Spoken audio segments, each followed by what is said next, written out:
Reality Party's position on live animal exports is it shouldn't happen. There is no point to it whatsoever. If animals, why should they suffer before they're killed just for for financial reasons? It's absolutely, and is there a real financial reason? It can't be that much cheaper to kill them over in wherever they go. I guess Poland maybe, I don't know, maybe they're not that third world Europe, so it can't be that much cheaper, and it should be stopped immediately. We've come a long way on it. I mean, the old days of the sharks following the boats out of New Zealand and them throwing the dead sheep over have gone, and this is the last bit. So why we can't stop it, I mean, I don't know, but we're going to try.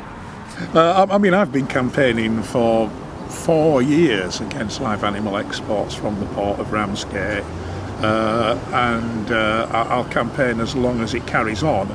I think it's absolutely appalling that this cruel and barbaric trade is happening from the port. I've got to say, of course, it's a legal trade and the port has got no option but to allow it to happen.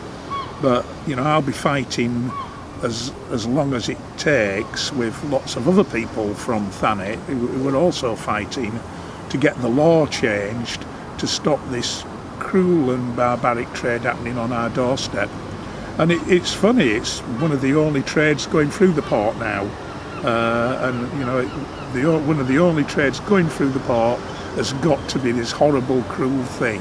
It's a shame and it's a tragedy, but hopefully if we keep pushing away, the politicians will eventually get the message that they need to be standing up and changing the law in Europe and also through Parliament as well.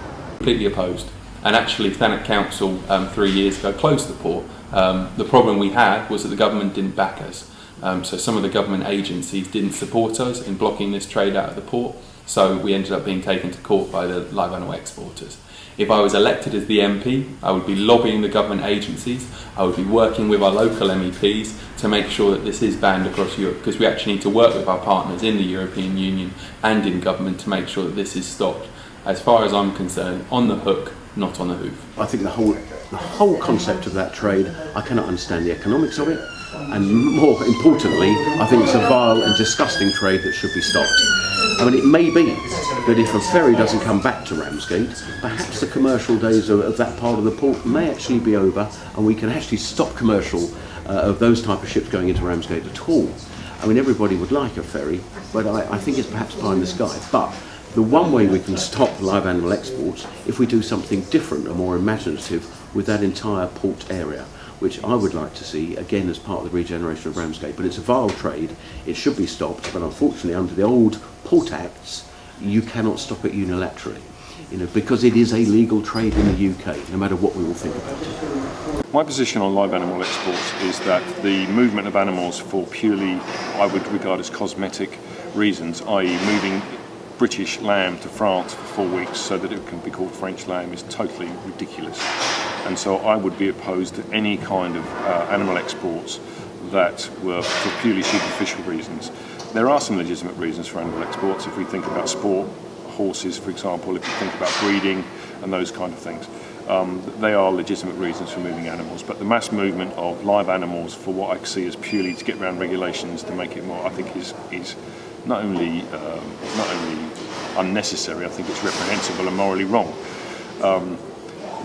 Now, if animals have to be moved, then there are clear criteria of them being moved, and I think we should come down very hard on anybody, the 8-hour rule, etc. I don't think it's particularly enhances the reputation of the area that we're the only port that allows live animal exports. It doesn't do a lot for the brand or the image of the place.